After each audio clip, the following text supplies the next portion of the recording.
e agradecer a presença de todas as gestoras, de todas as técnicas aqui no nosso programa de capacitação.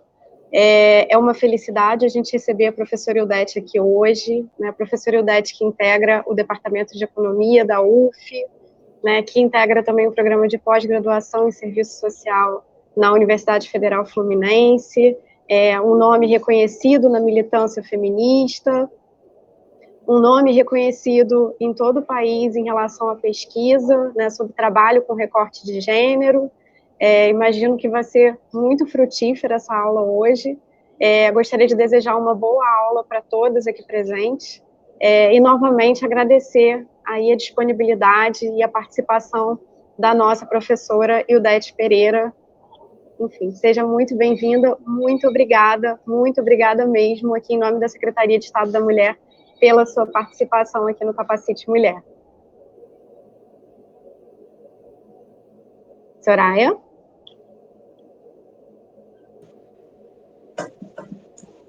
Aline Inglês, nós queremos agradecer todo o incentivo, todo o apoio, toda a percepção técnica da Aline Inglês em conduzir esses primeiros meses do ano, essa superintendência que tem essa responsabilidade de conduzir também o programa de capacitação continuada para toda a rede de proteção à mulher do Estado do Rio, especialmente para as equipes multiprofissionais dos centros especializados, e também para as equipes técnicas que atuam em outras políticas. Nós vamos passar, então, a Aline já agradeceu a presença de todos os municípios, das representações, nós vamos passar a palavra para a professora Ildete, ter essa temática sendo abordada sobre mulher no mercado de trabalho, empreendedorismo, é fundamental. Quando eu e a Patrícia Xavier, parceira no assessoramento técnico, nós estamos discutindo sobre o processo, né, o complexo processo de conduzir uma mulher para fora, para a ruptura do ciclo da violência. Nós sempre abordamos a questão da importância do diálogo com outras políticas públicas. Os grupos de reflexivos para a mulher são absolutamente necessários, são importantes num primeiro momento, mas sabemos que para uma mulher ter autonomia, ela precisa também estar no mercado de trabalho. Então, ouvir as experiências sobre as pesquisas da professora, os trabalhos publicados. A gente sabe que ontem também ela fez o lançamento do e-book, né? Se ela quiser depois falar sobre isso, é uma outra temática, mas depois ela pode nos informar um pouco sobre essa atividade. Mais uma publicação da professora. Mas hoje aqui o nosso tema é esse, tão recorrente nos atendimentos dentro dos centros especializados, sobre a mulher no mercado de trabalho, especialmente quando a mulher, né, ela tem dificuldades no que diz respeito à sua escolaridade, enfim. Então, vamos ouvir a professora Ildete, dentro daquele formato, né, ela vai fazer a apresentação e teremos mais ou menos 20 minutos para a condução das perguntas. Vocês podem encaminhar pelo chat, vamos abrir os microfones, vocês terão oportunidade também de fazer uso da fala, e, mais uma vez, muito obrigada a todos os municípios e as representações. Aline, nós temos também a presidente da OAB, pela primeira vez, de Barra Mansa, doutora Adriana Ribeiro. Seja muito bem-vinda, doutora Adriana. Muito obrigada, é um prazer, é uma satisfação enorme poder compartilhar esse momento com vocês.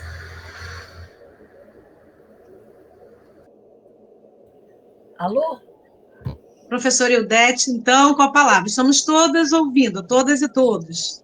Mas vocês estão me ouvindo? Perfeitamente. Perfeitamente. Ouvindo e vendo, professora. Tá tudo certo. Tá bom. Então tá bom. Eu estava nervosa, porque eu achei que eu tinha entrado errado. na sala. Bom, boa tarde para todas que estão presentes. Eu já vi que também tem homem. Sejam bem-vindos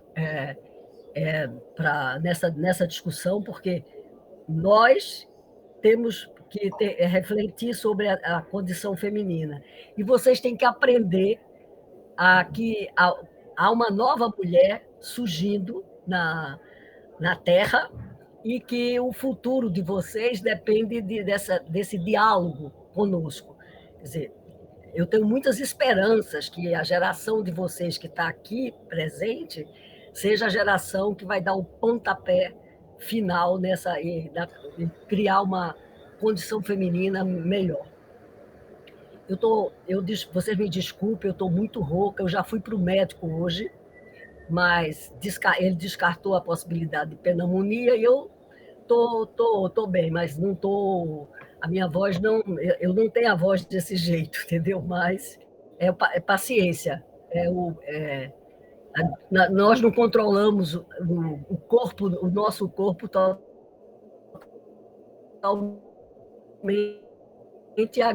sabem disso. Esse momento, quer dizer, esse tema do trabalho é um tema muito candente para a história das mulheres. Primeiro que o trabalho é uma questão central na vida das pessoas. Mesmo que você pense que para o capitalista, para os donos do capital, ela pode ser, ela é diferente. Deixa eu só fechar a porta, porque está uma corrente de ar muito forte aqui na minha casa.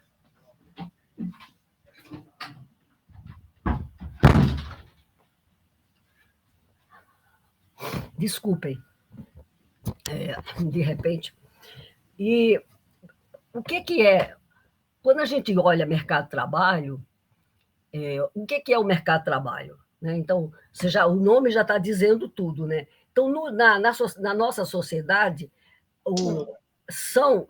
as questões do trabalho organizaram a vida no planeta. Quer dizer, em todos os países, as pessoas trabalham para poder sobreviver. Quer dizer, seja caçando, seja pescando, dependendo da tecnologia que você utilize, você terá mais tempo ou menos tempo de folga. Então, o trabalho está presente na história da humanidade. Só que ele, na nossa sociedade, quando você discute a questão do trabalho, você tem que discutir duas questões. A nossa sociedade não é uma sociedade como foi o século XVIII, né? O século XIX. Quer dizer, a nossa maneira de organizar a vida e trazer os produtos, porque mesmo que você seja um coletor, você teria que sair todo dia para coletar frutas, para coletar raízes, para comer, ou caçar, ou pescar para poder ter proteína. Então, o trabalho está presente na nossa história. Qual é a peculiaridade da sociedade em que a gente vive hoje? A peculiaridade da sociedade que a gente vive hoje é que você tem, nós temos, ou a gente é funcionária do Estado, né, como eu diria que a maioria daqui, como eu sempre fui, ou você tem uma... Vou falar a expressão pesada, porque é dinheiro. Quer dizer, o que é o dinheiro? O dinheiro é a possibilidade que você tem de fazer as trocas, de intermediar as trocas. Porque quando você no passado, você tinha mais, por exemplo, vivia numa região que tinha mais peixe. Você pescava um peixe, mas você podia trocar o peixe com outra coisa. Então, na vida humana, a sociedade foi se forjando dessa forma. O problema é que eu não sei, e a antropologia não tem essa explicação, aonde é que está o ponto perdido?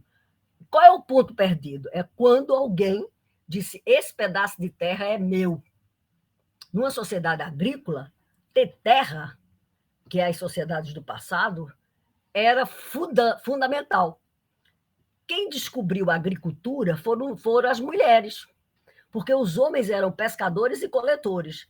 As mulheres, por causa da gravidez, porque nós, as mulheres, somos as detentoras da vida. Essa é a nossa grande, a nossa maior vantagem, é que a vida humana depende do corpo feminino e também a nossa escravidão. Porque pelo fato de você comandar a vida, os homens vão engendrar uma forma de olhar essa história dizendo o seguinte: eu preciso me apropriar da mulher, porque eu preciso controlar o corpo dela, os filhos que ela terá. E aí você junta, as duas questões estão juntas, a propriedade da terra e a propriedade das mulheres. Não, a antropologia não tem condições de dizer para nós quando é que isso acontece. Só que se você olhar a história escrita, eu posso olhar as questões da terra pela antropologia, pelos objetos que eu acho e tal. Então, essa história é uma história construída, a história que está escrita é uma história construída nesse nosso passado de mais de 3 mil anos, por aí assim. Esse preâmbulo todo para colocar para vocês que, na sociedade que nós vivemos hoje, você tem pessoas que são proprietárias, pessoas que não têm nada. Elas só têm o quê? Elas só podem viver do seu trabalho, que é a maioria das pessoas, são de trabalhadores. Isso significa que o capital, que os donos do capital, do dinheiro, não trabalham, eles trabalham também. Só que as proporções do recebimento deles entre um e outro é muito grande, porque para o capital o problema é como é que ele apropria-se do excedente. E o que é o excedente em economia? O excedente em economia é o que sobra, quer dizer, da sociedade. Quer dizer, esse tanto de comida dá para as pessoas que estão vivas comerem. Mas eu vendo, e eu vendo o excedente. Então, as trocas são desiguais. Então, quem não tem meios de produção, não tem máquinas, não tem terra, tem que vender alguma coisa, então vende sua força de trabalho. Quer dizer, é por aqui que a economia anda, quer seja pelas visões diferentes, as ciências sociais são ciências interpretativas e dependem do que é que as pessoas acreditam, e interpretam e escolhem modelos. Então, eu nem estou querendo explicar essas coisas com as teorias econômicas, porque as teorias econômicas elas são não que elas tenham a contradição com relação a quem tem propriedade e a quem não tem propriedade, não existe. Só que você vai se preocupar com outras questões e dar outras respostas para explicar a desigualdade. Eu não sei se vocês já perceberam onde é que o ponto, o nó górdio das mulheres. O nó górdio das mulheres é que nós somos a dona da procriação. A sobrevivência da sociedade depende das mulheres, delas terem filhos. Ou não. Quer dizer, elas escolhem, elas podem escolher. Hoje a gente pode escolher. Mas você tem sempre, quer dizer, se todas as mulheres escolherem que não vão ter filho, a sociedade se extingue. Então, isso tudo é um imbróglio muito grande, e não é um imbróglio de economia e de mercado de trabalho. É só para a gente entender como é que a sociedade, como é que se move essa questão, como é que a questão das classes sociais. Porque quando eu vou falar de economia,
Boa tarde, parece que a palestrante saiu, né?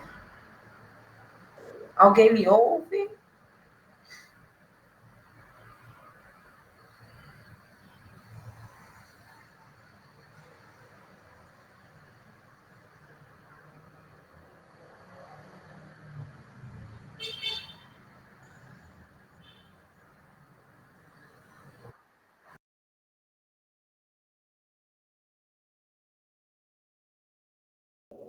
Boa tarde, estamos aguardando a volta das palestrantes.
Fui fazer, não sei se ela foi no Nova Iguaçu para fazer um exame de corpo de delito, e não querem fazer, falam que eles não estão fazendo, que é para ela voltar amanhã. E o que eu posso fazer? Oi, Arthur, a gente teve algum problema? Tá tudo certo? Boa tarde. Sim, houve uma... Boa tarde. Alguém criou uma sala de espera. Algum integrante criou uma sala de espera e as pessoas estão na sala de espera. Mas ele vai excluir. Então tem que aguardar as pessoas retornarem. Mas segue gravando, normal. Boa tarde. Tá bom. Tá bom, obrigada, Arthur. Consegui entrar. Alô? Professora, a senhora está na sala. A senhora está na sala. Vocês estão me vendo? Só que... Não, a câmera está desligada. O microfone está ligado, mas a câmera está desligada. Agora? Agora está perfeito. Tá bom. Então, a senhora, desculpa, acho que a gente teve algum problema técnico. Me explicaram assim aqui que alguém criou uma sala de espera. Mas pronto, assim já retornamos. Vamos voltar, então, aqui. Eu não sei onde foi que a gente se perdeu, mas faz de conta que eu vou continuar já no capitalismo, tá? Sem esse preâmbulo que eu fiz para vocês entenderem como é que as mulheres se tornam uma propriedade reprodutora para a sociedade. Quer dizer, só para vocês entenderem que essa questão está ligada ao momento em que alguém disse: esse pedaço de terra é meu. E aí o pedaço de terra é meu, de uma sociedade agrícola e caçadora, define o quê? A riqueza. Quem tem posses e quem não tem. Então, a submissão está ligada a isso. As mulheres que estão dentro são as mulheres que estão subjugadas. Quer dizer, quer seja a rainha, seja a mulher do rei, ou quer seja a mulher dos soldados, dos peões, o que é que seja. Então, a chegada dos últimos 200 anos, a sociedade mudou completamente, no sentido em que você tem que a divisão sexual do trabalho ficou mais nítida, não que nós podemos estar nos dois espaços. A gente pode ir ao mercado de trabalho, mas a gente nunca consegue se livrar da reprodução, porque a reprodução é no meu corpo e as pessoas humanas não nascem e se põem a andar sozinha e ser independente. quer dizer, com pouco tempo, como tem os animais. Então, a sociedade, até a gente tem ideia de que é por causa do problema da inteligência e tal, os seres humanos levam tempo até conseguirem ser donos do seu destino. Então, aqui chegamos nós, portanto, na sociedade capitalista, patrões, trabalhadores. O papel do Estado é um papel diferente, porque o Estado,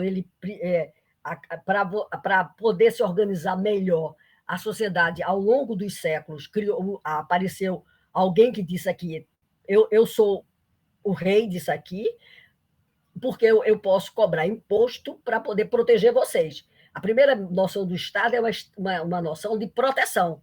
Então, eu posso criar um exército para proteger esse território dos inimigos, no sentido em que eu cerco, porque aí eu precisava de matas, de rios, para poder ter caça, pesca e plantar. Então, é para isso vocês entenderem como é que a gente vai chegar nos estados nacionais. Né? E o primeiro Estado nacional é o Estado francês, como eu já falei há 1000 anos atrás, que disse isso aqui, esse pedaço é dos gauleses. Nós falamos uma língua, a língua unifica o povo. Então, entendendo isso, aí se pergunta, hoje, o que está acontecendo no mercado de trabalho? Quer dizer, nós chegamos hoje, nós somos as mulheres, escolheram, elas podem, na virada da menarca, nós estamos chamando a menarca, é a chegada da menstruação, quando as mulheres podem procriar. A partir desse momento, a questão da procriação, o tempo de procriação das mulheres é um tempo delimitado. As mulheres não têm filho a vida inteira. As mulheres têm filho durante um tempo. Os homens podem ter filho a vida inteira. Claro que tem, não da mesma forma, mas eles podem. As mulheres não. Então, qual é a relação disso? A relação disso, nossa, é com a vida reprodutiva feminina, é uma vida reprodutiva que vai até os 40 e poucos anos, até 50 pode acontecer. Você pode fazer agora com as brincadeiras, a ciência, você pode fazer coisas, por exemplo, a Cláudia Raia, acho que tem 57 anos e acabou de ter um filho. Quer dizer, mas ela fez usando a ciência para poder conseguir engravidar e a criança se desenvolver no seu corpo. Não é uma questão uma questão nesse momento, uma questão das descobertas científicas e de como avançou a medicina. Mas isso ainda não é para todas as mulheres. Isso ainda não tem uma proposição. Então as mulheres vão para o mercado de trabalho, elas vão para o mercado de trabalho desde cedo. Elas vão optar ou não por ser mãe, por ser trabalhadora e ser mãe. Elas podem optar. E elas fazem a opção. Quer dizer, praticamente, eu tenho quase 40% das mulheres que podem trabalhar, elas trabalham, mas elas não trabalham, o trabalho que elas fazem não é pago. Esse trabalho é de quem, minha gente? Vocês já entenderam, é o trabalho das mães, das que ficam em casa, que cuidam da casa, arruma, prepara comida,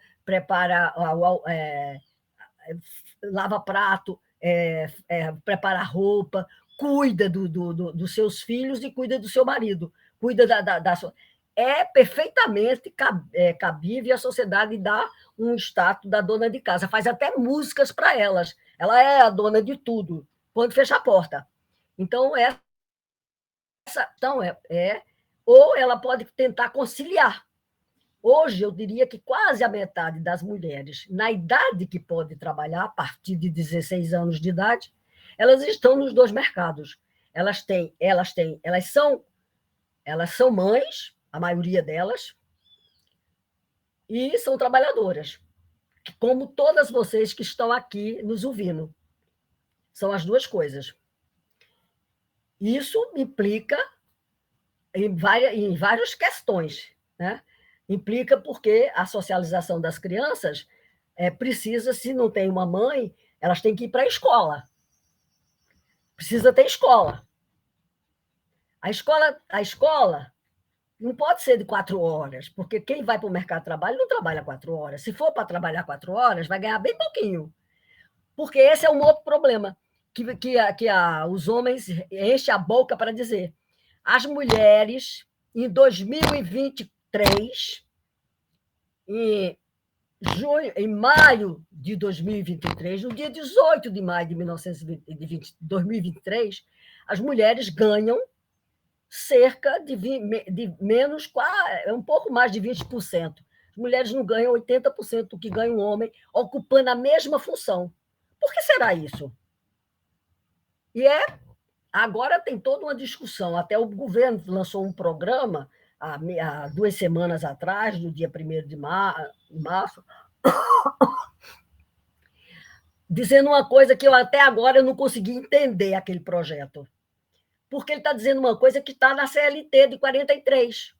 Só que a CLT tem a minha idade, eu tenho 80 anos. E a CLT tem 80 também. Nós somos de 43, tanto eu quanto a CLT. E até hoje, a CLT nunca conseguiu cumprir essa questão.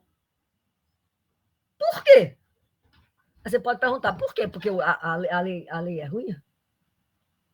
Deixa aberta agora, já que você vai embora, fechou a televisão. Desculpa, gente. Então, por que a CLT?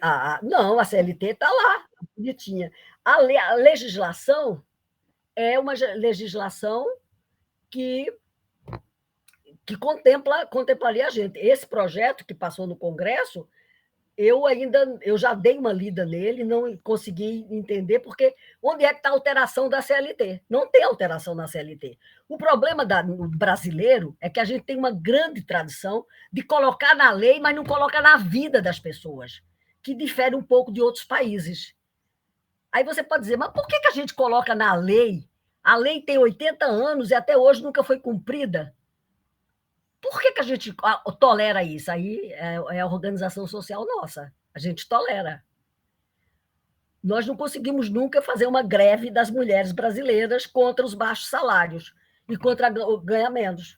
No dia que a gente conseguir parar tudo e parar o país por conta dessa questão da desigualdade, talvez a gente possa... As mulheres já fizeram esse ensaio em vários lugares, na Escandinávia, na Islândia, na Dinamarca, na Noruega, vão parar 2 horas. Todas as mulheres vão parar 2 horas contra a desigualdade no salarial. Porque essa realidade é uma realidade do mundo inteiro. Só que em cada país a discussão é um pouco diferente.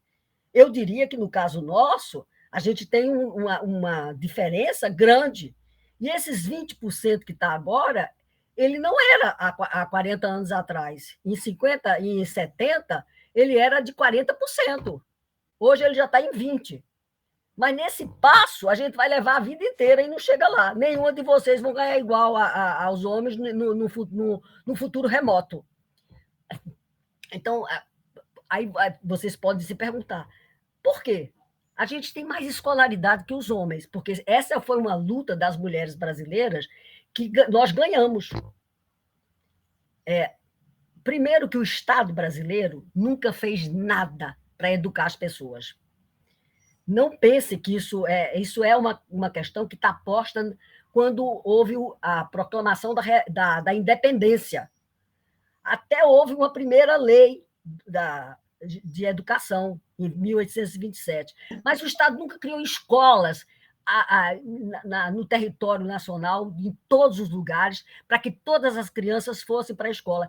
Nesse sentido, nós temos uma diferença grande dos estados, mesmo latino-americanos. O resto do continente, a população é mais escolarizada que a população brasileira. Hoje, nós temos 98% das crianças na escola, mas é agora, nos últimos 30 anos. Foi do Fernando Henrique para cá que isso ampliou-se. E essa consciência de botar as crianças na escola. Mas a escola é pífia. 4 horas e meia, eu não quero. Se você me perguntasse qual é a maior reivindicação das mulheres brasileiras, era ter uma escola em tempo integral de 10 horas por dia, até 14 anos de idade, da creche a 14 anos de idade. Aí nós, as mulheres, poderíamos ir ao mercado de trabalho tranquilamente, sem essa preocupação, porque hoje a explicação que vamos dizer, os políticos dão para que nós ganhamos menos, aí eles olham as estatísticas e o que é que eles acham nas estatísticas? As mulheres têm uma jornada de trabalho menor que a dos homens. Elas ganham menos que os homens porque elas trabalham menos que eles. É verdade. No mercado de trabalho, nós não trabalhamos 42 horas como eles. Eles trabalham entre 40 e 42 horas por semana. Nós só trabalhamos 38, 37. Porque quem é que cuida das crianças? Como você pode fazer a conciliação? Ou você tem uma renda muito alta, e isso é verdade. Quando eu pego as mulheres que estão no topo da pirâmide de salário brasileiro, elas têm filhos nas creches pagas e elas têm uma jornada de trabalho. Quando você pega uma CEO dessas empresas que apareceram agora, várias, todas tranquilona, conciliando casa, família e tudo. Mas não as trabalhadoras. Então, essa questão é uma questão a ser pensada. Porque eu diria que para nós hoje, nessa discussão sobre o mercado de trabalho que nós estamos fazendo aqui, a primeira coisa que a gente deveria sair era uma escola em tempo integral do estado do Rio de Janeiro. Quer dizer, aí vocês vão dizer, mas a escola, o Estado brasileiro não é total. Qual é o ente federado que é o responsável pela escola, pela educação dos pequenininhos à educação superior? Aí o Brasil essa classe dirigente brasileira é genial. Aí ela faz ela passou nas constituintes, a gente aceitou isso. O Estado, a União, ela é responsável só pelo ensino superior. Isso é já desde o Império. O Estado é responsável pela educação qual? A da ponta, do meio. E o fundamental e a creche é responsabilidade do município. Olha, dos 3 entes federados, o município é o mais frágil. E ele ficou com a educação da creche e do ensino, e do fundamental, até 14 anos. E esse momento da vida das pessoas é vital. Por quê? Porque são as crianças e os adolescentes. Aí as mulheres se retiram do mercado de trabalho. Tem filho e sai do mercado de trabalho, a boa parte delas. Nós estamos estudando isso nesse momento. Porque a gente tem um contingente enorme e as mulheres se retiram para ser dona de casa, volta para o recanto do lar, sem dinheiro, dependendo de um marido.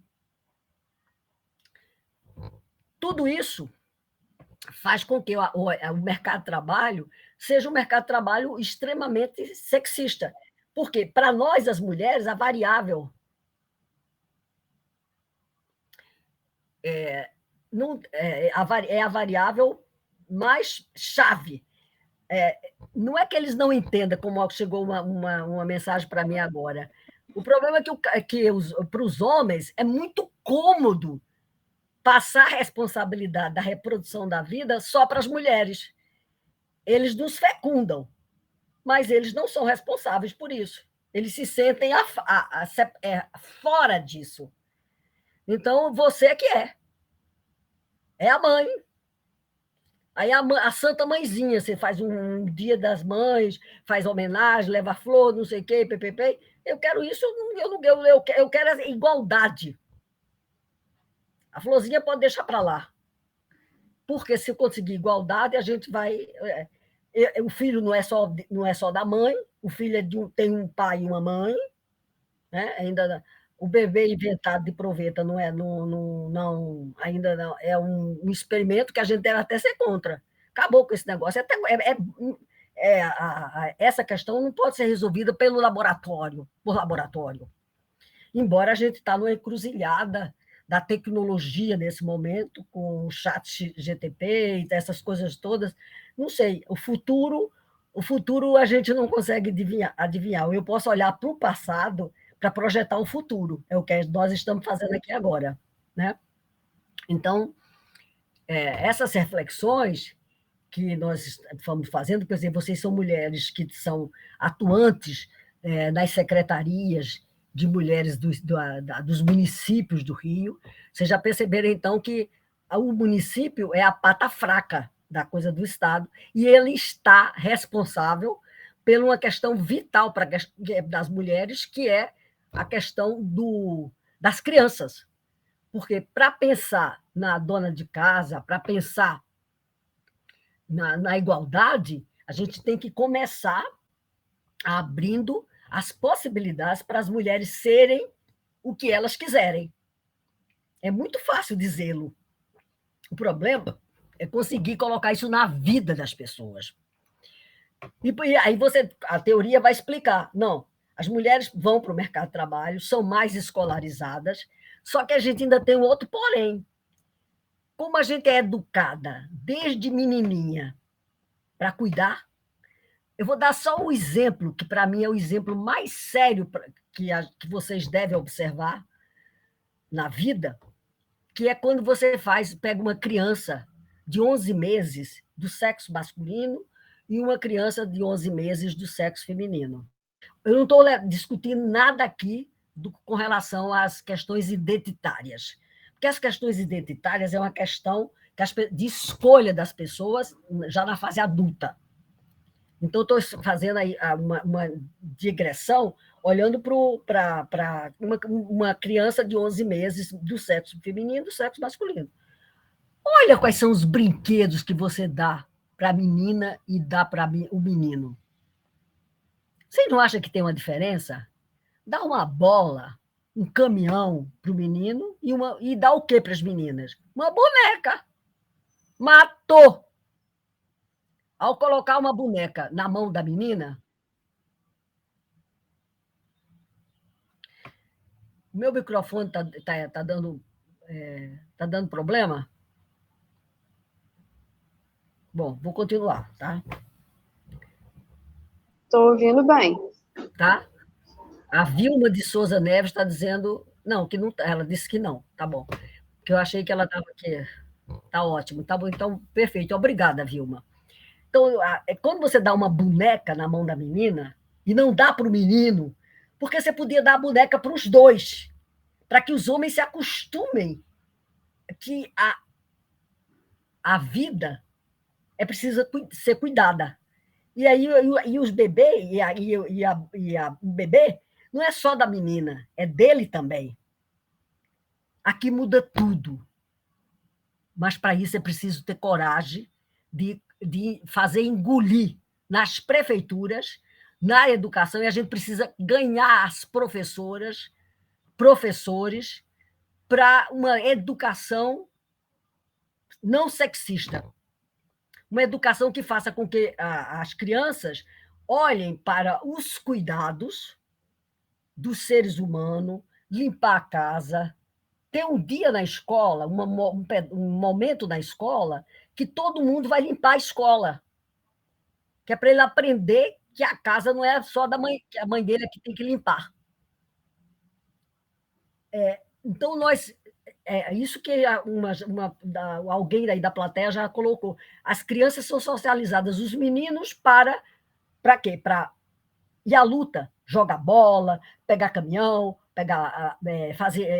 brincar de avião, correr na rua. As meninas não, as meninas são colocadas de outra maneira. E isso faz com uma diferença enorme. Essa questão é vital para o futuro das novas gerações femininas. Não para ser feminista, porque mesmo as leis, e o Brasil é recheado de leis que não são cumpridas, então, quando você vai para o mercado de trabalho, você escolheu. Aí, o que é que as mulheres escolhem, gente, quando vão ao mercado de trabalho? Elas... Bom, eu me escolarizei, eu escolho o quê? Eu sou professora, estou na área de saúde, estou nos serviços sociais e eu sou empregada doméstica. Por exemplo, sabe qual é a novidade de 2022?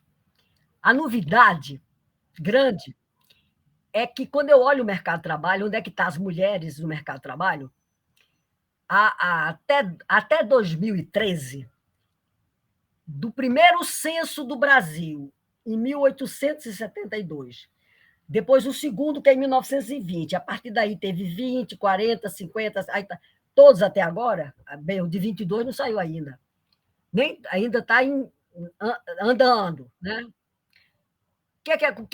Quem era a primeira ocupação das mulheres brasileiras? Empregada doméstica. Eu tenho esses dados tabulados. Eu estou preparando um livro, vou preparar um livro sobre o trabalho da mulher na história, para poder vocês verem que não tem novidade. Por quê? Por que a empregada doméstica é a primeira ocupação das mulheres brasileiras? Porque o Brasil é muito desigual. A distribuição da riqueza no Brasil é uma das mais desiguais do mundo e continua. Paga os piores salários do mundo. Bom, voltando para a nossa vaca fria, então as mulheres escolhem as profissões. Elas escolheram quais? As profissões dos cuidados. As trabalhadoras domésticas, elas existem porque tem pobre e tem rico. Numa sociedade que tem bastante rico, tem uma divisão da riqueza mais desigual, a possibilidade de mais mulheres irem trabalhar nas casas das pessoas é grande. Não é à toa que o Brasil tem 9% das empregadas domésticas do mundo. Isso diz o que somos nós. Ora, a pandemia, não, até 2013, quando aí houve a lei, a legislação, e a regulamentação dela foi em 2016, as empregadas domésticas caíram. Saíram do primeiro lugar, passaram para o quarto. Mas a novidade da pandemia é que as empregadas domésticas voltaram a ser 2019 não, 2021, 22 e 22, já fechado, que eu já trabalhei os dados, elas são a segunda, voltou. Isso, para mim, significa o quê? O que para isso diz para vocês? Por que as empregadas domésticas voltaram? Teoricamente, cada pessoa pode ser responsável pelo pedaço que lhe cabe desse latifúndio. Sujou, saiu da cama, forra a cama. Comeu, lava a panela, lava o prato, o seu. E aí as coisas vão andando. Por que voltou? Voltou porque aumentou a desigualdade, como a Kelly está dizendo, porque tem muita pobreza, porque o mercado de trabalho está de ponta cabeça e a economia está crescendo pouco. Porque crescer 0,8%, como o seu Haddad disse ontem, ainda está achando que é uma beleza, porque ia ser zero. É triste. A gente precisa crescer, porque a população está crescendo, cresce. Até chegar ao ponto que pode ter estrangulamento, mas por hora cresce e aí tem mais boca para comer. Então, isso e o salário estão lá embaixo. Mesmo o mínimo, eu espero que o governo Lula consiga trazer o mínimo, pelo menos, para não perder para a inflação, como é o projeto dele, e de ganhar um pouquinho de cima da riqueza que tem da produtividade, que era aquela fórmula que existia antes. Mas isso são promessas. E a gente não sabe como é que o Brasil vai andar, porque, nesse momento, a situação política do país é muito tensa. Ainda está tensa. Então, a gente precisa torcer muito para que pelo menos isso dê certo. E resistir. Eu diria que resistir é preciso, né? Então, a gente precisa, todo mundo, ajudar muito para que essa coisa Mas a sinalização que as empregadas domésticas voltaram significa mais desigualdade no mundo, no nosso mundo, no pequeno mundo que a gente sobrevive. E qual é a primeira? Isso foi também outra coisa que é comerciária. Comerciária já era em 14, em 13, continuou e não perdeu. E a novidade foi que comerciário também os homens. Então, isso significa, para mim, uma economia muito bamba. uma economia que tem na circulação de mercadorias o maior empregador. Já era um empregador grande, mas ser o maior, tanto para os homens como para as mulheres, há alguma coisa de debilidade que a gente precisa ficar. Se é governo, ficar preocupado, porque não é mais o trabalho nem na indústria, nem na agricultura, na agropecuária, nem nos transportes, apesar que transportes é um grande empregador para os homens, mulher não. A gente tem, para 6, 7 milhões de homens no transporte, a gente tem 133 mil mulheres. Mulher não está no setor de transporte. Esse é um setor masculino por excelência. Então, a gente voltou a ser empregada doméstica. E educadoras, professoras vêm em terceiro lugar, que tinha passado para segundo. Então, tudo isso mostra esse Brasil, quer dizer, que o mercado de trabalho ainda foi muito desorganizado com a pandemia, porque o Brasil fez. O Estado brasileiro, o governo brasileiro fez tudo para negar a pandemia, para negar todos os problemas, continuar como se a vida fosse caminhar do mesmo ritmo, e as coisas não aconteceram desse jeito, porque o Brasil tem o maior número de mortes por Covid dupla per capita, eu estou falando per capita, tá? O Brasil tem uma das mais altas taxas de mortalidade do mundo, e per capita acho que a gente tem a maior do mundo para a população, quer dizer, para oficialmente são 701 mil mortos por Covid, mas a gente sabe que foi mais, mas não tem provas. De qualquer maneira, foi uma mortalidade muito alta. Estamos esperando. O IBGE vai mostrar qual é o número, qual é a população que existe agora, em 22, aí a gente pode saber qual foi o encolhimento que aconteceu com a pandemia com relação à mortalidade. Aí, voltando, quer dizer, as mulheres vão para o mercado de trabalho, têm as piores condições de trabalho, como você já te mostrei, porque o emprego de trabalhadora doméstica, ele é basicamente sem carteira, sem direitos sociais. Quer dizer, e quando você criou uma legislação em 2013 sobre o Estatuto da Trabalhadora Doméstica, o que aconteceu foi um desmantelo, porque as mulheres, houve uma reação de tentar trazer as empregadas para uma condição de diarista. Foi o que aconteceu. E as pessoas não só querem ter diarista 1, 2 dias, quer dizer, tem uma mudança, inegavelmente teve uma mudança. Não que elas sumiram, só que elas viraram todas trabalhadoras sem vínculos sociais. Se quiser, paga o seu ou não, mas no caso, o capital, que seria as patroas e os patrões, estão fora da jogada. Emprega 2 dias e não precisa pagar encargos sociais, porque essa foi a negociação que aconteceu em 2013, senão não passava. Há quem diga que Dona Dilma caiu, que o impeachment da Dona Dilma, há essa discussão, já tem coisas escritas sobre isso, foi por causa da lei da empregada da PEC, da doméstica, que a classe média não perdoou. Na realidade, eu acho que tem mais coisa nesse rio do que isso só, porque eu acho que a classe média ela nunca se sentiu privilegiada pelo governo dos governos petistas.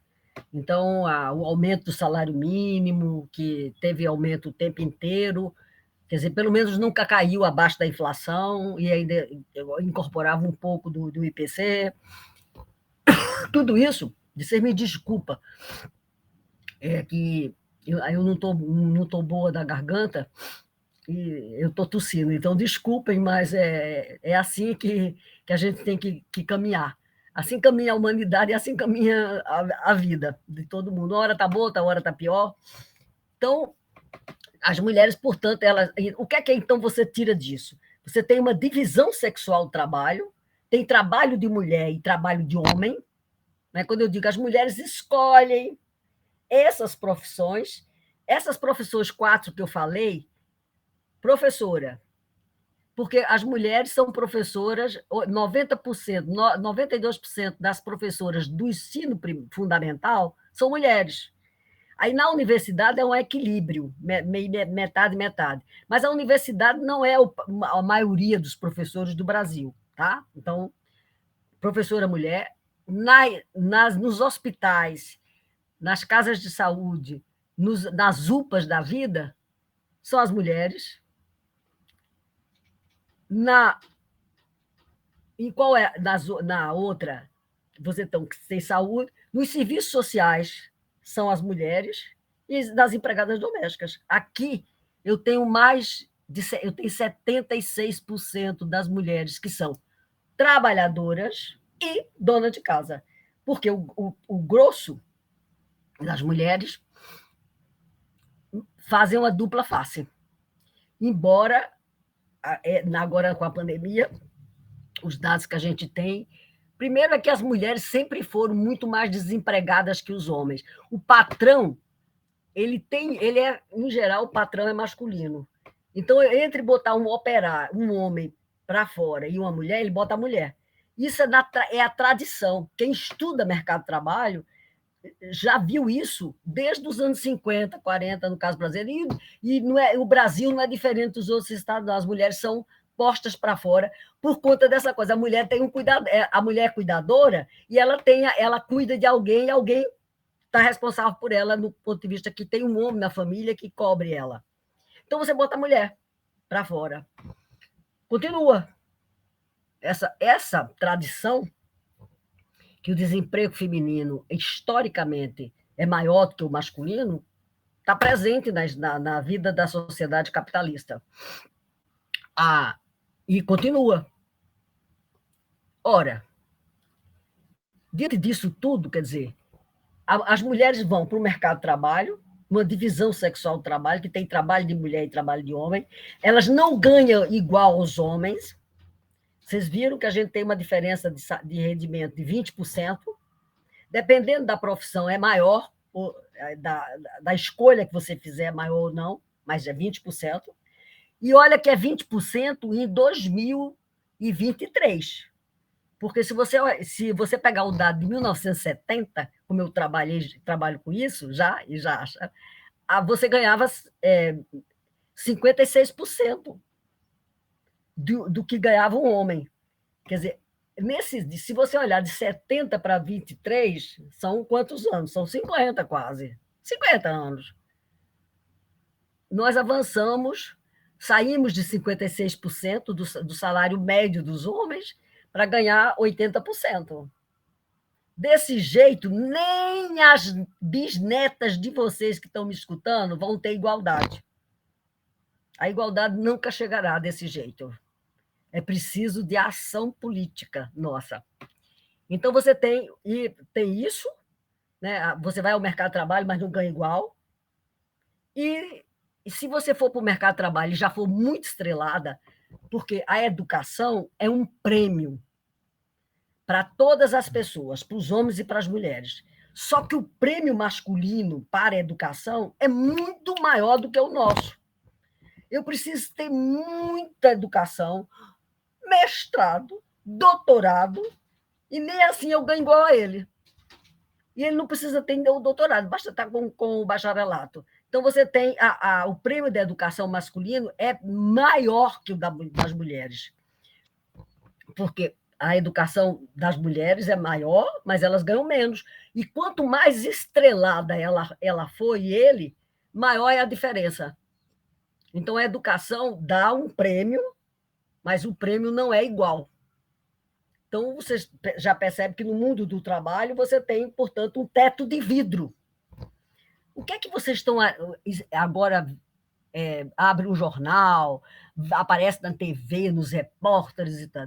São as empresas que vão botando CEO, né? A gerente agora chama-se CEO. Tem a CEO, não sei de que empresa, não sei o que e tal, e bota o retrato dela, faz uma festa danada. Mas eu não quero aquela CEO toda, eu quero que as aptidões de homens e mulheres sejam recompensadas, e não precisa você fazer propaganda quando você porque deu um cargo de gerente para uma mulher. Para uma, quando você tem um bando de outras por trás, sustentando, que não chegarão lá nunca. Então, isso tudo são desafios que nós enfrentamos para mostrar para vocês, quer dizer, que a desigualdade salarial, que não é porque a gente não gosta de trabalhar, é porque as mulheres trabalham demais. Eu faço um debate, eu faço uma pesquisa com as mulheres, quantas horas elas trabalham cuidando da sua casa, da sua família, e estão no mercado de trabalho. E a jornada das mulheres nesses trabalhos que são do amor, são os trabalhos do amor, né? Para os meus filhos, para o meu marido, para o meu pai, para minha mãe. É outra jornada de trabalho, gente. Desde que o IBGE produz o dado, e eu trabalho com isso desde 2001, que o dado é publicado, produzir ele já era, mas só foi publicado em 2001. Os homens declaram de 2001 até 22. Eu estou com os dados todos. Sabe quantas horas eles dizem que fazem de trabalhos cuidando das pessoas? 10 horas. Eles nunca mudaram. Raio que os parta, né? 2001 não é igual a 2022. E os homens continuam dizendo 10 horas. E as mulheres, 20. 21 é a média. 20 horas semanais. Pensa, trabalha 38 horas no mercado de trabalho, mais 21, isso eu estou falando em média. Em média é assim, o pé na geladeira e a cabeça no forno. A média do corpo é ótima. Mas eu só posso fazer isso com vocês. Eu posso trabalhar em média para mostrar à sociedade. As mulheres fazem, então, uma jornada de trabalho que vai 38 com 20, dá 58 horas semanais. Pensa, o dia só tem 24 horas. Então, tem um limite, que é da própria forma como a Terra gira em torno do Sol. Então, o dia tem 24 horas. E os homens não, são 10 horas. O que eles fazem é engraçadíssimo. Levar a criança na escola, levar para brincar. E ao supermercado eles também gostam. É só isso, eles não mudam. E é muito interessante, vocês deviam todo mundo se perguntar, por que eles continuam dizendo 10 horas? As mulheres... Gente, tá rolando? E a pessoa falou isso. Da liberdade. Puta que pariu. Que, França? Gente, por favor, fechar os microfones. Obrigada. Desculpa, professora. Quantos minutos eu já falei? É bom me controlar. 1h20. Eu tenho que parar a que horas? Já era para parar? Soraya, dá uma orientada aqui em relação ao tempo. Quanto tempo mais a professora ainda tem? Não, eu posso fechar em 5 minutos e a gente começa a dialogar com as pessoas que estão presentes, não acha melhor? Porque como é tudo gente das prefeituras, vocês todas precisam dialogar sobre políticas públicas. Tá certo, professora. Tá? De acordo. Obrigada. Porque só para terminar, então, vocês vão ver que o tempo das mulheres é muito limitado. Quer dizer, elas têm uma jornada de trabalho cuidando da família, por amor, e uma jornada de trabalho que estão fora de casa, para poder botar comida no prato. Esse negócio que o salário da minha mulher para comprar batom, isso é coisa para inglês ver. Isso não existe. É para dar um álibi para os homens. Não, é para comprar batom, para comprar batom. Isso dizia quando eu era menina. Eu via muito isso. Embora eu, em Campina Grande, eu sou da Paraíba, de Campina Grande, eu não conheço uma colega minha, nem na minha rua, nenhuma mulher que trabalhava. Todas eram donas de casa. E essa mudança já aconteceu. Isso agora já é diferente. Quer dizer, nós avançamos, mas aí a gente precisa avançar mais ainda, né, minha gente? Então, a gente pode... Eu não coloquei a cor, a raça, nessa jogada. E não, até agora, porque eu falei das mulheres em geral, mas a situação das mulheres, entre o que as mulheres brancas e as mulheres pretas e as negras, é diferente. A vida é diferente, é pior, por causa do problema da escolaridade, que ainda é diferente, e por conta de que o povo preto, o povo negro, é um povo que saiu da escravidão e não teve nenhuma política pública para tratar da inserção deles, e como a educação também nunca foi uma preocupação do Estado, ficou tudo ao Deus dará e precisava sobreviver. Antes de fazer qualquer coisa, as pessoas precisam sobreviver e comer. Então, a população negra é a população mais empobrecida. Claro que isso tudo mudou um pouco, mudou. Eu fiquei 4 anos em Brasília, que eu trabalhei na SPM, cedida pela UF, e para mim a universidade mudou muito quando eu voltei em 14, porque tinha uma população estudantil preta e parda grande dentro da universidade. Isso tudo mudou, mas a escolaridade também cresceu muito entre os pretos e os negros. Isso tudo mudou, mas isso ainda está tudo em curso. Quer dizer, então, agora, quando você olha, você ainda tem a marca da pobreza, né? Se você me perguntar qual é o rosto de uma mulher pobre, de uma pessoa pobre no Brasil, eu diria que é o rosto de uma mulher negra. Ainda é. Isso não é bom. Isso é péssimo, porque diz que tem uma segregação racial presente ainda, embora, por exemplo, nas empregadas domésticas, eu tenho 63% das empregadas domésticas, que é a ocupação que tem o pior salário do Brasil, não agora, não tem na história. Eu já mensurei todos eles. Então, não empregada doméstica ganha bem, não. A gente até... tá muito caro pagar essa diária. Tá caro coisíssima nenhuma. É o pior rendimento da história. O povo não quer pagar. É outra coisa. Então, isso tudo marca que a pobreza ainda é um rosto negro.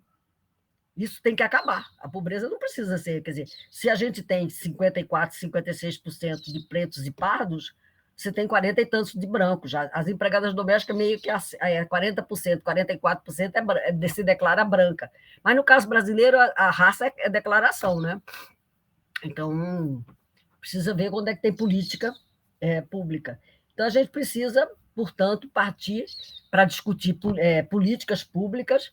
Eu tomaria a liberdade de dizer para vocês que a primeira política pública que, se eu me desse o bastão de decidir no Estado, era creche, escola em tempo integral, até 14 anos de idade, não 4 horas e meia, 10 horas por dia.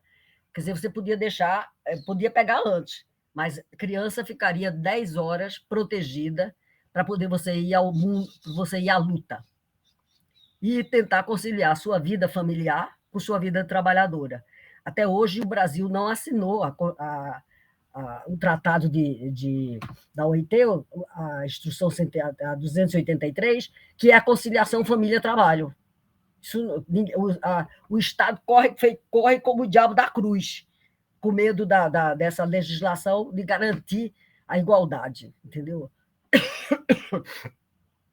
Então, vamos discutir o que vocês querem saber. Vocês já viram que tem uma divisão sexual do trabalho, que tem um teto de vidro, que a educação é um prêmio para mulheres e homens, mas é muito maior para os homens, que as mulheres escolhem o que elas conhecem, então elas escolhem as carreiras dos cuidados, e que o grosso do trabalho dos cuidados, que é gratuito e é prestado por amor, é realizado pelas mulheres, massivamente.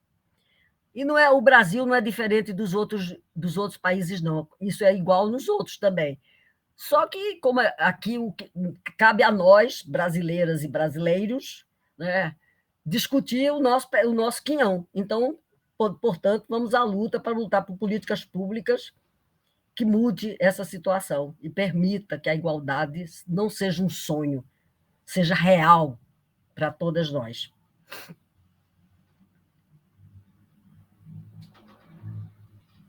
Aline, Soraya. Professora, excelentes palavras. Acho que realmente foi um grande aprendizado. Não sei se a Soraya ainda está aqui com a gente. Soraya, você está ouvindo? Ah, tá. Tá bom.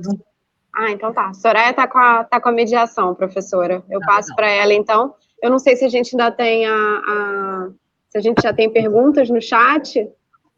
Soraya tinha falado que as perguntas iam ser colocadas no chat, não é isso, Soraya? Isso, geralmente elas vêm pelo chat, elas podem também vir através do microfone. Alguém já pediu para falar, acho que umas 2 pessoas levantaram a mão. Vocês podem se expressar. Eu posso fazer uma sugestão? Eu acho Sim. que se vocês pudessem falar dos municípios de vocês, o que é que tem, o que é que não tem, seria ótimo para a gente fazer um apanhado. Né? E a secretaria do estadual ter elementos para a gente ir atrás de vistoriar, de fazer umas pesquisas e pegar os prefeitos e moer eles, entendeu? Eu vou na caravana, tá, gente? Excelente, professora. Eu aproveito até para dizer que a gente aqui na Secretaria de Estado da Mulher, uma das superintendências, né, que compõe aqui a nossa estrutura é justamente a Superintendência de Autonomia Econômica da Mulher. Então, a nossa secretária tem essa visão, né, de que isso é uma política prioritária, mas eu concordo com a senhora, né? São muitos os aspectos relacionados à autonomia da mulher.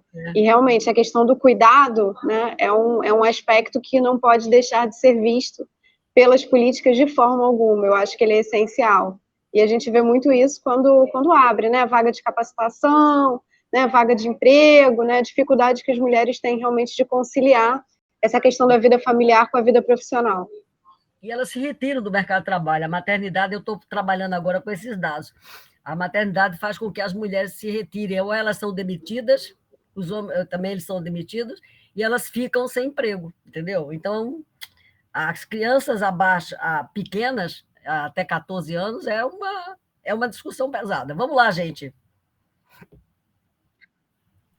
E se a gente está pensando também no contexto de um centro especializado de atendimento à mulher, e no perfil da mulher que procura os centros, geralmente, em condição de situação de violência, essa situação se agrava, professora. Então, pegando carona aí nessa sugestão de que as técnicas, que as coordenadoras e as próprias representantes da rede de proteção à mulher se expressem, nós vamos, então, abrir então, o microfone, a oportunidade para que vocês encaminhem perguntas, possam fazer algum relato que possa contribuir com a fala da professora, com as reflexões, enfim. Fiquem à vontade. Só levantem a mão, por gentileza, para que a gente consiga ordenar as falas. Posso fazer a pergunta? A primeira pergunta? Boa tarde. Kelly de Campos dos Goitacazes. Sim, Kelly. Boa tarde, Odete, tudo bem? Tudo, Kelly. Eu fiquei com uma curiosidade quando trouxe ali o levantamento de mulheres, em primeiro lugar, no comerciário, e em segundo lugar, como empregada doméstica. E aí eu pergunto se essas mulheres que estão em primeiro lugar como comerciário, se elas estão naquele trabalho de empreendedorismo, né? E entregadoras de alimentos, como tem alguns iFood, por exemplo, se seriam sem carteira assinada. Essa pergunta é crucial, tá, Kelly? Mas eu ainda não, eu acho que elas são MEI, tá? Como os homens também. Então, mas eu ainda não, os dados ainda estão sendo rodados, eu ainda não tenho, eu já sei que da hierarquia as trabalhadoras domésticas voltaram para o segundo lugar. elas eram o primeiro, né? Então elas perderam primazia e subiram, mas já subiram para o segundo. Aí depois primeiro vem comerciária, e em terceiro está a educação, tá? Continua, porque a educação, as professoras continuam, não houve o desemprego grande da parte do Estado, né?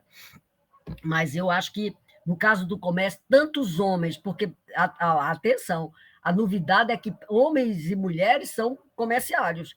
Então, a atividade de comércio é que precisa ser olhada agora com mais... Porque não é aquele loja, né? O comércio hoje tem um comércio digital, tem uma opção de coisas que estão nas redes, por isso que talvez tenha contribuído para a questão. Mas, pelo que eu já vi de coisas escritas, é MEI. Portanto, não é com direitos trabalhistas. Exatamente, era isso que eu queria saber, porque elas estão como MEI, se elas param de trabalhar, elas não têm renda. Não. Segurados seus direitos, é auxílio-doença, auxílio-maternidade, então, uma situação mais precarizada ainda. Não, porque essa é a tônica da sociedade atual, é a precarização. A pandemia só bagunçou o coreto dessa questão, porque essa questão já vinha, até porque o Brasil nunca botou nem a CLT na vida de todo mundo. Nunca. Nunca o Brasil teve uma legislação trabalhista que atingisse todos, ao longo da história, dos 80 anos da CLT. Então, a gente tinha um bolsão, que chama de informal, de 40%. 60% é que tinha carteira de trabalho assinada. Agora ainda está mais complicado, porque a criação do MEI ajudou a mascarar o mercado de trabalho. E aí você tem toda uma propaganda do empreendedorismo, como se de cada 100 pessoas que vão fazer empreendedorismo, só um tem sucesso. Então, é muito baixo, porque você pensa que vai vender, você pode vender ou não, porque essa é a questão do capital. O capital, para poder lançar um automóvel, o proprietário, ele tem que fazer um adiantamento. Ele vai botar dinheiro dele para comprar máquina, para comprar insumo, para organizar o mercado de trabalho, para organizar o produto, mas ele adianta. Se ele não vender, ele tem prejuízo. Essa o lucro está em cima disso. Ele não garante que vai vender. Tá? Então, porque não foi uma aula de economia, eu não podia explicar essa questão. Então, na realidade, o lucro é uma explicação, é o excedente que aparece, mas é porque ele já adiantou o capital. Se ele não vendeu, ele levou prejuízo. Se ele pediu, em geral, eles pedem dinheiro no banco para complementar, botam uma parte deles, outra parte é do banco, mas aí o banco vai em cima também. Então tem risco. Tudo no mundo tem risco, inclusive a vida. A vida é um permanente risco também, né?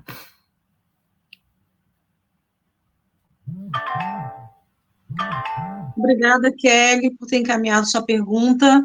Ainda temos o tempo, né? Nós estamos com 1h30, né?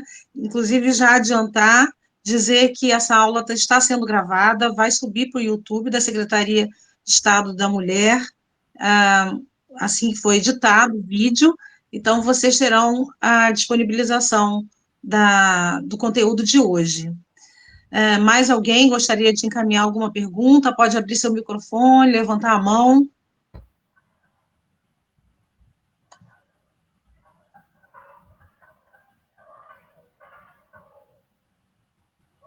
Professora Ildete, mais uma vez, né, retornando aqui ao ponto na verdade, de reflexão da maior parte da equipe que se encontra hoje na plataforma, que é uma equipe que atua dentro dos centros especializados, ou então que está na rede, mas especialmente a equipe que está no centro especializado trabalha com essa dificuldade de receber uma mulher em situação de violência, trabalhar o processo de rompimento do ciclo e nos respectivos municípios, de um modo geral, isso pelo Brasil afora, ter dificuldade de encaminhar para outras políticas públicas, especialmente a política de trabalho nos municípios, para que essa mulher, ou então para a política de educação, né, EJA, se ela não tem escolaridade suficiente, ela cumprir ali as etapas da EJA, enfim. Qual é a perspectiva no Brasil para as mulheres, então, mais pobres, que geralmente constitui o público de atendimento dos centros especializados no estado do Rio de Janeiro? Nós somos mais ou menos 41, né, Aline? Mais ou menos 41 centros especializados hoje, né? Você tem 90 municípios, então você não tem nem metade, né? Quase metade, né? É uma rede bem razoável, né? É uma rede bem razoável. Eu acho até que esse número já subiu um pouquinho, mas fica em torno dos 40 e poucos, 50 centros de atendimento à mulher. Então, de qualquer maneira, quer dizer, um número adiantado. Eu acho que isso é um desafio, porque essa mulher... vocês devem ter uma estatística de quanto dessas mulheres que procuraram os centros elas são trabalhadoras, tinham trabalho pago. Para poder a gente fazer uma comparação. A gente pode até organizar, se vocês quiserem, uma pesquisa com relação a isso. A gente pode passar aí na secretaria e conversar. Se vocês tiverem providenciar as estatísticas, dá para a gente ver, é um belo trabalho para você entender, porque uma coisa é uma dona de casa que procura o centro. Quer dizer, uma dona de casa que eu digo, quando eu falo dona de casa, todas nós somos donas de casa, mas a dona de casa que não tem outra renda que não é a do marido, ou uma pensão do pai dela, qualquer coisa diferente, entendeu? Então, esse atendimento fica muito mais vulnerável se ela era dependente do agressor, né? Mas você pode ter também que ela era uma trabalhadora fora do mercado de trabalho, e ela também sofre agressão, porque os homens se acham donos das mulheres. Então, a questão da violência, eu diria que ela sempre existiu, só que agora, por conta da Lei Maria da Penha, de toda que essa discussão tem tomado fôlego, as coisas avançaram muito, mas isso não coibiu os homens dos feminicídios, de nada disso, né? Então, isso acirrou essa disputa do macho que está perdendo direitos de espancar, de fazer o que quiser.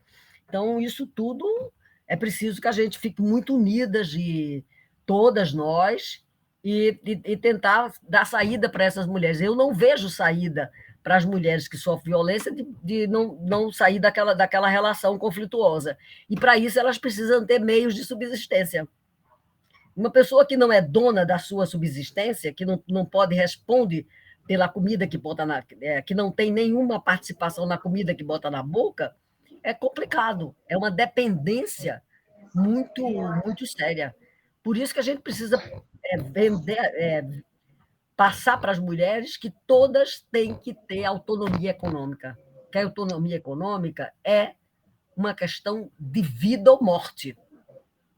É uma questão cíclica, né, professora? Eu fico aqui pensando com as suas palavras aí, eu acho que isso vai estimulando a reflexão da gente, né, o quanto que quando a mulher está nessa relação de desequilíbrio, ela fica mais suscetível, né, à situação de violência, quando, né, a relação de poder, né, dentro de uma relação íntima, né, de uma relação afetiva, ela não está equilibrada, então o lado que não tem autonomia acaba ficando um lado mais vulnerável a questão da violência, e por outro lado, a mulher que está em situação de violência, ela vai ter muito mais dificuldade de buscar a sua autonomia, né, de ir para o mercado, né, de ter autoestima, né, de se qualificar, de buscar uma vaga, enfim, então acaba sendo um ciclo que, se a gente não tiver política pública, né, se a gente não implementa a política pública, se o Estado não intervém, não cumpre seu papel, né, a tendência é que isso fique ali, né, girando sem parar. E, ao mesmo tempo, a gente tem outras gerações, né? Tem as filhas dessas mulheres, tem os filhos dessas mulheres, exatamente, que também vivenciam aquilo e acabam reproduzindo também esse tipo de relação, esse tipo de contexto, né? Então, eu acho que tudo isso tem que ser visto com muito cuidado mesmo. Eu acho que as secretarias os centros todos têm que pensar em políticas de inserção dessas mulheres no mercado de trabalho. Eu acho que isso é uma questão muito importante, porque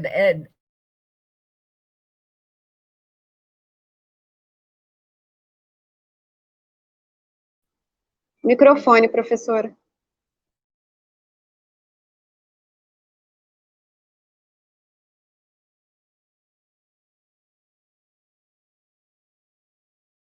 ele desligou. Desculpa, ele desligou. Não, é que eu estou dizendo que vocês que estão com a mão na massa, que são que estão na linha de frente dessa questão, eu penso que talvez que vocês devem.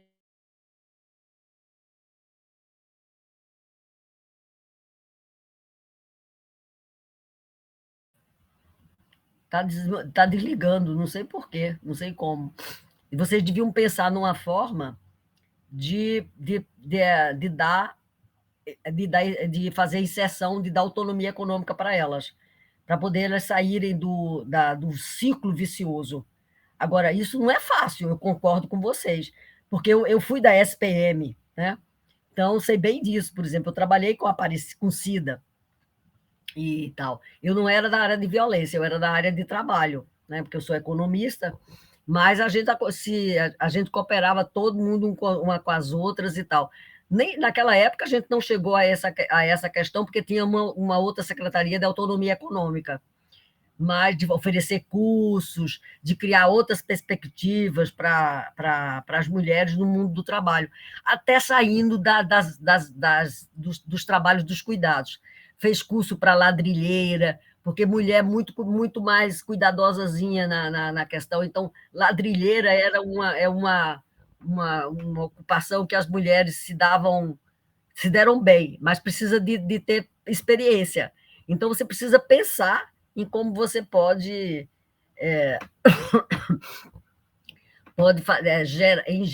inserir outras perspectivas e outros trabalhos na vida das mulheres, né? De quem tem que mais estudo, que menos estudo, fazer automação, fazer tudo isso agora a questão tecnológica estamos numa encruzilhada tecnológica, então tem que ver como é que essa questão da automação vai adentrar na toda a nossa vida para tentar pensar soluções. Mas a gente vai que encontrar a solução caminhando, né? É preciso caminhar. Então, é um desafio, Aline, para as secretarias, todas vocês que são das secretarias, vocês têm um desafio e a gente tem muita coisa para botar a cabeça pensando em que soluções a gente pode encontrar. Claro que depende do município, cada município tem uma característica, tem algumas funções que já estão. Esse município é bom disso, mármore tem aqui, exploração de mármore é num lugar, no outro. Então, tem que se adequar. Mas é preciso planejar as coisas e organizar. Eu acho que isso que a senhora falou é importantíssimo, porque é isso, não adianta também o poder público oferecer um curso que, de repente, é um curso enfim, de petróleo e gás, e aquele município não tem a área de petróleo e gás para absorver, né, aquela mão de obra. Então, assim, eu acho que a gente também, enquanto gestoras aqui presentes, né, acho que a gente tem que sempre pensar isso também, linkando com a realidade, né? Então, e sair um pouco daquela lógica, né, de oferecer o curso de manicure, né, oferecer o curso de corte e costura. Manicure já está assim, entendeu? Pois é. Sair disso.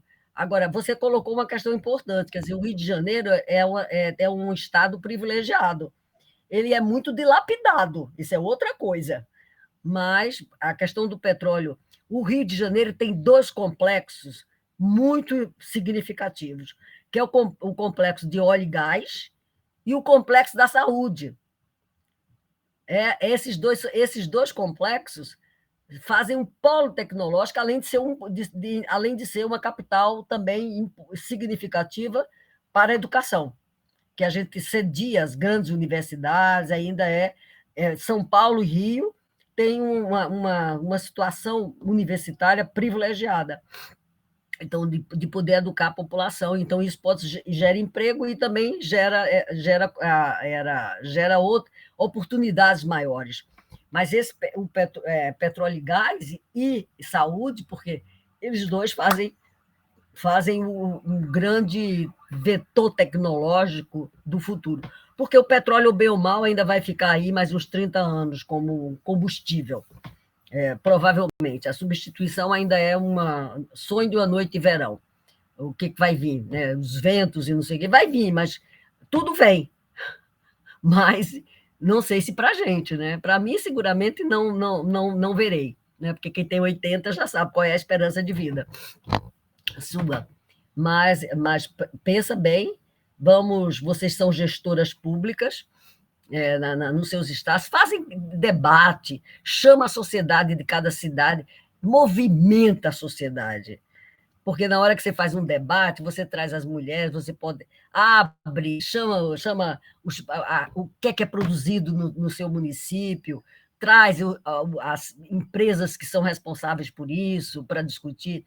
Vamos em frente, gente. Ânimo, que a vida é só essa. A nossa vida é essa que a gente está vivendo agora. A outra, eu não sei, entendeu? Então, a outra é uma desconhecida. Então, vai em frente. A gente já caminhou muito, mas a gente precisa caminhar mais. Tá bom, professora, excelente. Excelentes palavras. Dando gás aí para todas as gestoras, né, Soraya? Eu não sei se tem algum município inscrito para falar, não sei se alguém gostaria de colocar ainda a experiência. Soraya, não sei como é que a gente está de tempo também. Olha, nós ainda temos mais ou menos uns 10 minutos para que elas aceitem sua sugestão e façam algum relato nesse sentido. Vocês podem levantar... Pergunta assim, os municípios não querem falar o que é que o seu município produz? De onde é que veio o SMS da sua cidade? Por exemplo. Onde é que as mulheres estão trabalhando, né? Qual é o mercado né, do seu município e de que forma o município está apoiando né, a entrada das mulheres nesse mercado formal, nesse mercado remunerado? Eu já orientei uma tese de doutorado sobre os municípios fluminenses e os conselhos estaduais das mulheres, que é muito importante. A questão política das mulheres é importante para a BUR, e é preciso se organizar, não pode esmorecer, tá, gente? Tem que ir em frente. Vamos lá.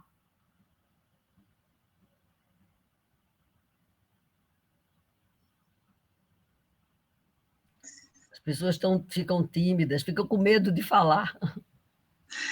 A fala da professora Eudete é muito provocativa, no melhor sentido dessa palavra, porque é uma convocação mesmo, reforça já esse compromisso que os municípios, as equipes multiprofissionais, as gestões de política para mulheres possuem de articular, né, Aline, a política em seu município, o diálogo, estabelecer diálogos mais próximos com a Secretaria de Habitação, com a Secretaria de Educação, porque todas essas políticas, de alguma forma, fazem parte da rede de proteção à mulher. Acho que fomentar, articular a política de habitação é tão necessário, né?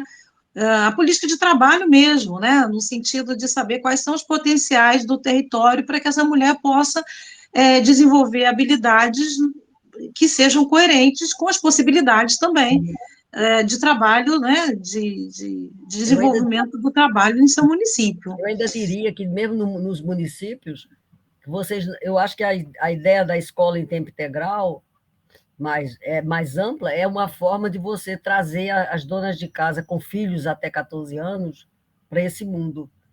Essa é da população feminina, é a população mais vulnerável, é as mães com filhos até 14 anos. Então, o município vai dizer a escola em tempo integral é cara sim. A educação é cara, mas ela é preciso. Se a gente quiser mudar a vida das pessoas, tem que começar por aí. Além de todas as questões da violência, disso tudo que estão dizendo, da saúde, da política da saúde, tudo isso. Não, eu concordo. Política de creche eu acho que é importantíssima, né? Infelizmente, as creches públicas, elas não contam com o mesmo tipo de serviço, com o mesmo, né, o mesmo tempo, né? 4h30. Pois é. Não, mas eu acho que creche, professora, a creche ela tem um período mais extenso, né? No caso da creche pública, creche. Mas precisa saber quanto, não é muito fora de 4h30, não. Então, eu acho que, em geral, elas vão, né, de 8 às 17, é uma coisa assim, mas, enfim, não contempla aquele período necessário, né, para que a mulher faça o seu deslocamento, chegue ao trabalho, trabalhe o período, né, de 8 horas e depois busque a criança na creche. Então, realmente, essa questão da política da creche é muito importante. Por exemplo, o EJA. Qual é o município que tem EJA? Quer dizer, eu enfrentei uma discussão pesadíssima quando eu estava em Brasília, porque a gente estava defendendo que o EJA tivesse creche. O EJA é uma escola de 18 horas às 10 da noite, não é trabalho noturno. Trabalho noturno é depois de 10 horas. E aí precisava ter creche. E aí deu uma quizumba lá em Brasília, era até a deputada Dorinha, que era a relatora do projeto, porque os professores não queriam, porque achavam que depois de 18 horas é noturno, mas não é trabalho noturno. Trabalho noturno é depois de 10 horas. Então, tem 1001 questões que envolvem esses problemas todos, que ou vocês, ou a escola, ou a sociedade começa a discutir, ou a gente não sai do lugar. Tá? E a Kelly está lembrando do PPA.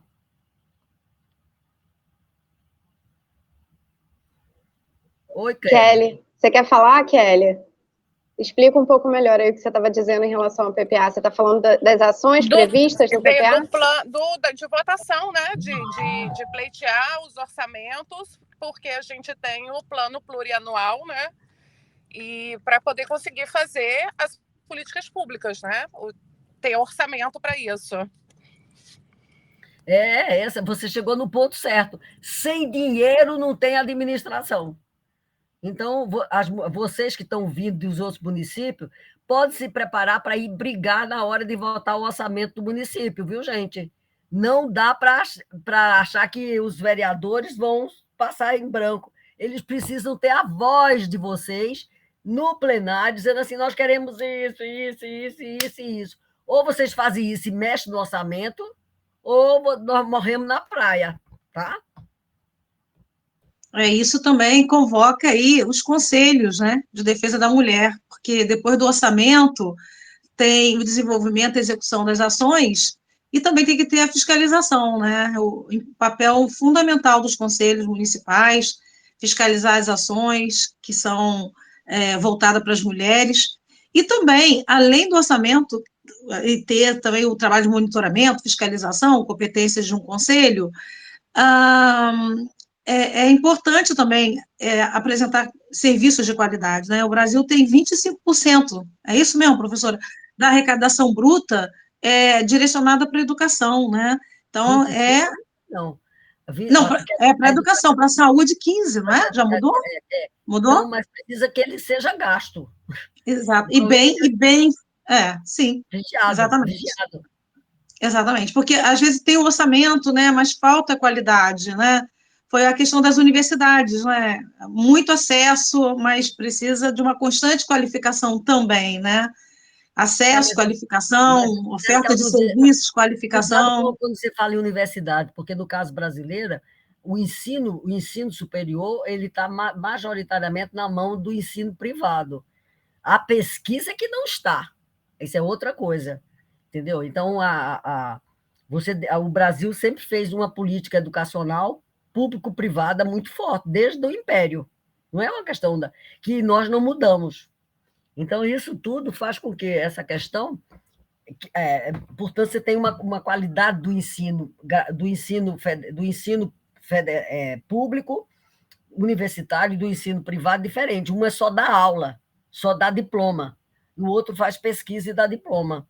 Então, isso é tudo muito mais enrolado. Eu acho que a gente podia pensar até em equipar as mulheres das secretarias, vocês, as gestoras, com uma discussão sobre orçamento. Como fazer o orçamento de gênero. essa é uma demanda das feministas. A ONU tem cursos, tinha cursos. A gente já tentou montar algumas coisas em cima disso, porque nós somos sempre assombradas com as questões do Estado, porque a gente não sabe se mover no meio da burocracia da questão do Estado. Então, olhar o orçamento, é preciso não ter medo dele. O orçamento diz coisas, então e precisamos saber o que é que elas dizem. Então, Perfeito, professora.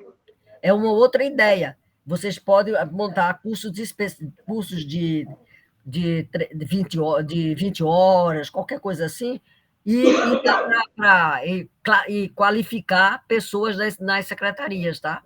Introdução ao orçamento público, né? Como fazer um orçamento público de gênero. Uhum. Como furar, entendeu? Uhum. A gente aqui no Estado, a gente tem discutido com a Secretaria de Planejamento a implementação desse orçamento com recorte de gênero. Eu duvido que o pessoal do planejamento queira saber disso. Vocês vão chegar lá de faca nos dentes, tá, gente? Não, eles querem. Eles estão abertos à discussão, professora, eu juro. Eles é verdade. Gênero, como é que eles vão dar? A gente tem que se meter direito. Mas a gente está alinhando aí essa discussão com eles. Eu fico muito feliz de ouvir você dizer isso, porque você já deu um passo à frente. Agora é preciso consolidar e discutir o programa, entendeu? Quando a gente tiver avançado um pouco mais, eu prometo que eu dou notícia. Tá bom? Tá. Soraya, eu acho que então a gente pode encerrar, né? Só queria pedir para todo mundo abrir as câmeras para que a gente pudesse aí tirar uma foto, né? Ficar o registro aí da nossa aula com a nossa querida professora Ildete. Foi um prazer enorme. Não sei se Arthur pode tirar foto. Arthur, você bate para a gente? Sim. Tá bom, Arthur, obrigada. Todo mundo pode abrir a câmera para todo mundo sair na foto?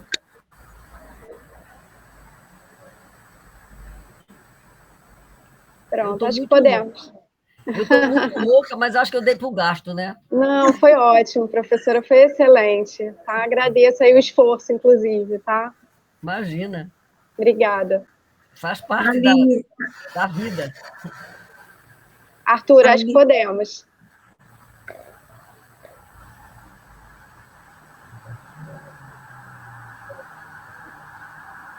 Oi, Arthur. Não apareceu a foto aqui na minha tela, as 44 carinhas de vocês, não. Arthur, foi? Foi. Tá bom, obrigada. Soraya, quer fechar? Aline, talvez a gente pudesse deixar que a professora, então, nesse momento, fizesse as considerações dela finais, tá bom. Pensando nesse contexto, né, de quem está aqui, são as gestoras de política para mulheres, são as técnicas que atuam dentro dos centros especializados, são as representantes da rede de proteção à mulher, ligada à justiça, saúde, educação, trabalho também, quem sabe. Então, quais são as suas considerações finais? E depois a Aline pode agradecer mais uma vez aos municípios, a todos, e a gente finaliza. Obrigada, professora. Não, eu é que agradeço o convite e criar um espaço de diálogo entre nós, entre acadêmicas e militantes, né? Porque eu não sou só acadêmica, também sou uma militante feminista, com vocês, que estão com a mão na massa, né? Porque eu estou na universidade, faço essa discussão na universidade, mas vocês estão com a mão na massa, fazendo a lei acontecer e as políticas públicas acontecer. O trabalho de vocês é muito importante. Ele é uma das coisas mais significativas que permite que a chama da igualdade da sociedade exista. Então, eu fico extremamente feliz que a gente pudesse hoje ter esse diálogo conjunto, embora remota, é possível pelo remoto, só que a interação, às vezes, fica mais difícil, né, com todas vocês. Vão em frente e acreditem, o que vocês fazem é de um significado para a vida das mulheres imenso, vai além do que vocês podem imaginar, de significação pessoal e social. Então, eu realmente fico extremamente feliz que vocês me convidem, que a Secretaria me convidem sempre para estabelecer essa conversa entre nós, tá? Então, entre a academia, entre quem está com a mão na massa, porque a gente precisa de vocês. Vocês são o futuro, porque vocês fazem acontecer. Muito obrigada por me ouvir, tá? Aline, não sei se você vai fazer referência, mas no chat, professora, tem muitos reconhecimentos à sua fala nessa tarde, né? Como uma referência, 80 anos, uma coisa linda, né? Ainda nos provocando, nos chamando, convocando para os diálogos, as reflexões, as desconstruções tão necessárias, né, Aline? Enfim, então lá no chat a professora pode ler depois aí os reconhecimentos. Muito obrigada, viu, gente? Muito obrigada a Aline e a Soraya pelo convite. Eu espero que vocês nunca não esqueçam de mim, que eu estou viva e continuo viva. Enquanto eu estiver viva. E uma troca de experiência e dessa, só crescer, né? Crescer muito. Feminista há 50 anos, desde os anos 70. Então, eu acredito. O município abriu aí a câmera. Denise, vocês são de onde? Qual município? Eu sou de Búzios. Aí, ó, abriu a câmera lá. Pode falar, Denise. Uma amiga chegou aqui rapidinho. Sou de Búzios. E o prazer ter esse conhecimento de uma pessoa com uma experiência tão vasta, né? Que é essa aí. E o DET. Parabéns a vocês também por escolher uma pessoa de tanta qualidade para trazer isso, porque a gente que está aqui na ponta, no CEAM, principalmente, a gente entende com essa clareza exatamente a forma como ela colocou.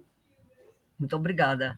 E, olha, continua, porque seu trabalho é muito importante, viu? Obrigada, Denise. Professora, eu só posso realmente reiterar os nossos agradecimentos e a nossa felicidade em recebê-la.